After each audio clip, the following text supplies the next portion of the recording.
तेलंगाना के दारुल हुकूमत हैदराबाद में दिन ब दिन कत्ल के वाक़यात में इजाफा देखा जा रहा है। हैदराबाद में आज एक और सनसनीखेज कत्ल की वारदात सामने आई है। टोली चौकी पुलिस स्टेशन हदूद के तहत पैरामाउंट कॉलोनी में गेट नंबर 1 पर एक नौजवान का बेहिमाना कत्ल कर दिया गया। मकतूल की शिनाख्त इरफान के तौर पर हुई है, जो विराट नगर का रिहायशी बताया जा रहा है। पुलिस राय के मुताबिक कत्ल का इल्ज़ाम बिलाल नामी शख्स पर आयद किया गया है, जो पेशे से ऑटो ड्राइवर है। वाक़े की इत्तला मिलते ही टोली चौकी पुलिस मौके पर पहुंच गई और इलाके को घेरे में लेकर तहकीकात का आगाज कर दिया है। लाश को पोस्टमार्टम के लिए अस्पताल मुंतकिल कर दिया गया।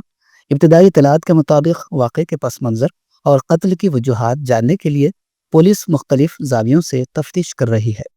वाक़े के बाद पैरामाउंट कॉलोनी और अतराफ के इलाकों में खौफ व हरास की फ़िज़ा कायम हो गई।